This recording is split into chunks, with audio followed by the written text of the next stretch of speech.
اگلے دن حضور نے حضرت ابوبکر صدیق کو بلایا، اے ابوبکر یہ پکڑ میرا علم، بن جا علمدار، جاگو ذرا، بن کمانڈر ان چیف، بن سپہ سالار، حملہ کر۔ حضرت ابوبکر صدیق نے علم پکڑا، کمانڈر بنے، سپاہ ساتھ لی، اٹیک کیا، حملہ کیا، ادھر سے مہرب آیا۔ جب مہرب آیا تو پورا لشکر واپس تشریف لے آیا۔ جو کتابوں میں جملہ لکھا ہے نا وہ نہیں میں پڑھ رہا، چونکہ مولوی صاحب کہتے تھے فرار نہ کہو، تشریف کہو، تو میں تشریف ہی پڑھ رہا ہوں۔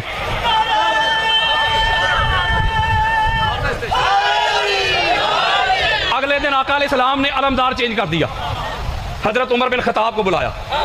میں بچوں سے خطاب نہیں کر رہا، یہ سینہ چوڑا کر کے کہہ رہا ہوں، کتب اہل سنت 20 سے 25 میں نے کتابیں لکھی ہیں، ہزارہا لیکچر پڑے ہوئے ہیں میرے سوشل میڈیا پہ، ٹی وی چینل سے لے کے عوامی اجتماع تک۔ میں نے زندگی میں کبھی ایک حوالہ بھی شیعہ کو طبقہ نہیں دیا، میں تو سنیت ہی بتاتا ہوں سنیت کے ٹھیکیداروں کو۔ اگلے دن آقا علیہ السلام نے حضرت عمر بن خطاب کو بلایا، اے عمر تو پکڑ میرا علم، تو بن علمدار، علم بردار، کمانڈر ان چیف، سپہ سالار۔ اب حضرت عمر بن خطاب نے علم پکڑا، وہ گئے، حملہ کیا، مرب صاحب آئے، لشکر واپس۔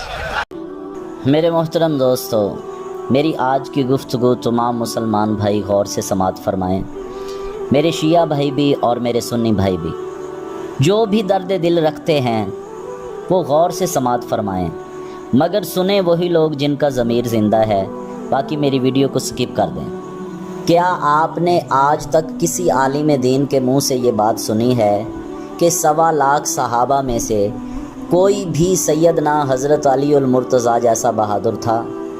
یقیناً کوئی صحابی بھی سیدنا حضرت علی المرتضیٰ جیسا بہادر نہیں تھا، اس پہ سب کا اتفاق ہے، چاہے کوئی اہل حدیث ہے، چاہے کوئی دیوبندی ہے، چاہے کوئی سنی ہے، چاہے کوئی شیعہ ہے، یہ امت کا اجماع ہے کہ سیدنا حضرت علی المرتضیٰ علیہ السلام جیسا بہادر کوئی اور صحابی نہیں تھا۔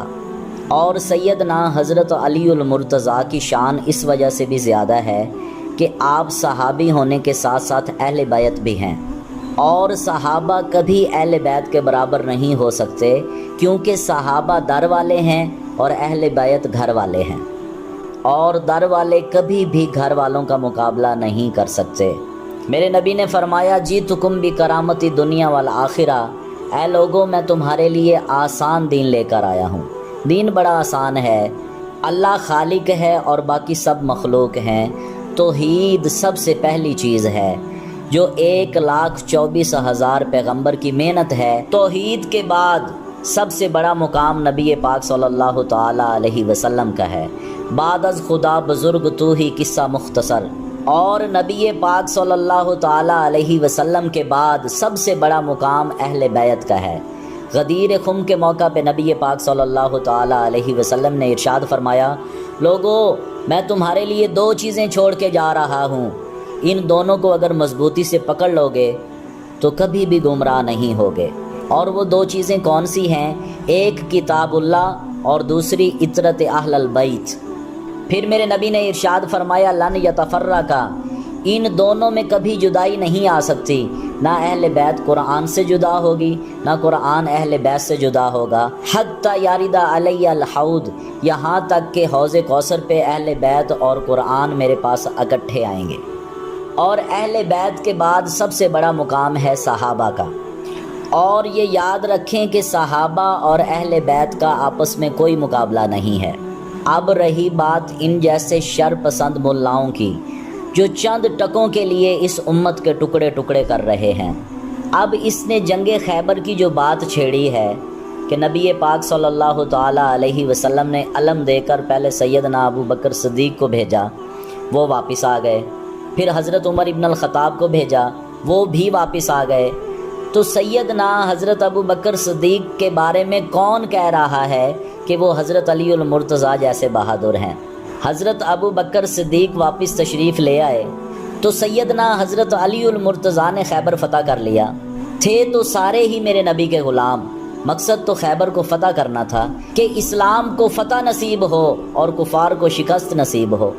اور پھر تم کہتے ہو کہ حضرت عمر ابن الخطاب بھی گئے، وہ بھی واپس آ گئے، حالانکہ یہ حدیث میں کوئی ذکر نہیں ہے کہ نبی پاک صلی اللہ تعالیٰ علیہ وسلم نے سیدنا عمر ابن الخطاب کو بھی پرچم دے کر بھیجا تھا، بلکہ حضرت عمر ابن الخطاب رضی اللہ تعالیٰ عنہ فرماتے ہیں کہ جب نبی پاک صلی اللہ تعالیٰ علیہ وسلم نے یہ فرمایا کہ کل میں اس مرد کو پرچم دے کر بھیجوں گا جو اللہ اور اس کے رسول سے محبت کرتا ہے اور اللہ اور اس کے رسول اس سے محبت فرماتے ہیں، تو حضرت عمر ابن الخطاب رضی اللہ تعالیٰ عنہ فرماتے ہیں کہ میں پوری رات سویا نہیں کہ کاش وہ پرچم اللہ کے نبی مجھے دے دیں۔ بہت سارے صحابہ ہیں جو رات کو سوئے ہی نہیں، دعا کرتے رہے کہ یا اللہ پرچم ہمیں مل جائے، لیکن وہ سیدنا حضرت علی المرتضیٰ کو ملا۔ اگر حضرت عمر ابن الخطاب رضی اللہ تعالیٰ عنہ پہلے بھی پرچم لے کر گئے ہوتے تو پھر دوبارہ پرچم لینے کی خواہش کیوں کرتے، رات بھر جاگتے کیوں رہتے اور کیوں دعائیں کرتے رہتے کہ یا اللہ وہ کل پرچم مجھے مل جائے؟ اور تم کہتے ہو کہ نبی پاک صلی اللہ تعالیٰ علیہ وسلم نے فرمایا کل میں جس کو بھیجوں گا وہ مرد ہے، تم نے حدیث کا ترجمہ ہی غلط کر دیا۔ چیلنج اتنے بڑے بڑے کہ میرے مقابلے میں کوئی آئے مجھ سے مناظرہ کوئی کرے، حدیث کا ترجمہ تمہیں پڑھنا نہیں آتا۔ نبی پاک صلی اللہ تعالیٰ علیہ وسلم نے یہ نہیں فرمایا کہ کل میں مرد کو بھیجوں گا، آپ نے فرمایا کل میں اس مرد کو بھیجوں گا، مرد کو بھیجوں گا اور اس مرد کو بھیجوں گا، اس میں بڑا فرق ہے۔ اور جاہل آدمی تم اپنی جہالت کے سبب اور چند ٹکوں کے سبب امت کو آپس میں کیوں لڑوا رہے ہو؟ اس امت کو ایک ہونے دو۔ آج مسلمانوں کو ایک ہونے کی ضرورت ہے۔ مسلمانوں کا مختلف ممالک میں کیا حال ہو رہا ہے، اور یہ فرقہ واریت میں بٹ جانے کی وجہ سے ہے۔ نبی پاک صلی اللہ تعالیٰ علیہ وسلم نے ارشاد فرمایا جہاں 4000 مسلمان اکٹھا ہو جائے، ان میں کوئی اختلاف نہ ہو تو پوری دنیا مل کے ان کا کچھ نہیں بگاڑ سکتی، لیکن جب تک تم جیسے مولوی زندہ ہیں 4000 مسلمان اکٹھا ہونا تو دور کی بات ہے، 40 مسلمان بھی اکٹھا نہیں ہو سکتا، اور نہ تم ہونے دو گے۔ جب یہ سب ماننے کو تیار ہیں کہ حضرت علی المرتضیٰ جیسا بہادر اور کوئی صحابی نہیں ہے، تو تم نے یہ سوال اٹھایا ہی کیوں؟ بھائی ہم تو سیدنا حضرت علی المرتضیٰ جیسے بہادر حضرت عمر کو بھی نہیں سمجھتے، حضرت زبیر ابن العوام کو بھی نہیں سمجھتے، حضرت ابو دجانہ کو بھی نہیں سمجھتے، حضرت ابو عبیدہ بن جراح کو بھی نہیں سمجھتے، اور حضرت خالد ابن ولید رضوان اللہ علیہم اجمعین ان کو بھی نہیں سمجھتے، تو پھر تم شر پھیلانے والی باتیں کیوں کرتے پھرتے ہو؟ اگر تمہیں سیدنا حضرت علی المرتضیٰ سے محبت ہے تو آپ نے تو ابو بکر کو خلیفہ مان کے ان کے ہاتھ بیعت کی، تم حضرت ابو بکر صدیق کی خلافت کو کیوں نہیں مانتے؟ سیدنا حضرت علی المرتضیٰ نے حضرت عمر ابن الخطاب کے ہاتھ بیعت کی، تم حضرت عمر ابن الخطاب کی خلافت کو کیوں نہیں مانتے؟ صحابہ کی تو آپس میں محبت کے لازوال قصے ہیں۔ کسی نے سیدنا حضرت علی المرتضیٰ سے پوچھا کہ آپ کی نظر میں سب سے بہادر کون ہے؟ تو یقیناً حضرت علی المرتضیٰ سب سے بہادر ہیں، لیکن وہ ابو بکر سے کتنی محبت کرتے ہیں؟ آپ نے فرمایا کہ سیدنا حضرت ابو بکر صدیق جنگ بدر کے روز نبی پاک صلی اللہ تعالیٰ علیہ وسلم کے خیمے کی حفاظت کر رہے تھے، تو ایسے وقت میں نبی پاک صلی اللہ تعالیٰ علیہ وسلم کے خیمے کی حفاظت سب سے بڑی بہادری کا کام تھا، تو میری نظر میں ابو بکر صدیق مجھ سے زیادہ بہادر ہیں، قربان جاؤں میں ان کے جملے پہ۔ حضرت خالد ابن ولید رضی اللہ تعالیٰ عنہ جب بیمار تھے، بستر مرگ پہ تھے، تو حضرت علی المرتضیٰ ان کی عیادت کے لیے آئے، تو حضرت علی المرتضیٰ کو دیکھ کے خالد ابن ولید رونے لگے، اور ہم سب جانتے ہیں کہ سیدنا حضرت خالد ابن ولید جیسے بہادر سپہ سالار کسی بھی قوم میں نہیں آئے، لیکن وہ بھی سیدنا حضرت علی المرتضیٰ جیسے بہادر نہیں تھے۔ حالانکہ سیدنا خالد ابن ولید کو نبی پاک صلی اللہ تعالیٰ علیہ وسلم نے سیف اللہ کا لقب عطا فرمایا تھا، اللہ کی تلوار، لیکن حضرت علی المرتضیٰ اسد اللہ ہیں، اللہ کے شیر، ان کی بہادری کا مقابلہ کوئی نہیں کر سکتا۔ تو حضرت خالد ابن ولید جب روئے تو حضرت علی المرتضیٰ نے ارشاد فرمایا اے خالد کیوں روتے ہو؟ تو سیدنا حضرت خالد ابن ولید عرض کرنے لگے اے علی المرتضیٰ میں نے 100 سے زیادہ جنگیں لڑی ہیں، لیکن کسی جنگ میں نے شکست نہیں کھائی، اور میرے جسم میں کوئی ایسی جگہ نہیں ہے جہاں پہ تلوار کے زخم کا نشان موجود نہ ہو، لیکن پھر بھی میرے حصے میں شہادت نہ آئی، میں بزدلوں کی طرح بستر پہ مر رہا ہوں۔ اس پر حضرت علی المرتضیٰ نے حضرت خالد ابن ولید کے سینے پہ ہاتھ رکھا اور فرمایا، اے خالد ابن ولید، آپ اللہ کی تلوار ہیں۔ آپ کو نبی پاک صلی اللہ تعالیٰ علیہ وسلم نے سیف اللہ کا لقب عطا فرمایا، تو اللہ کی تلوار کسی جنگ میں کیسے ٹوٹ سکتی تھی؟ آپ کو جنگ میں شہید کون کر سکتا تھا؟ یہ آپس میں محبت تھی صحابہ کی۔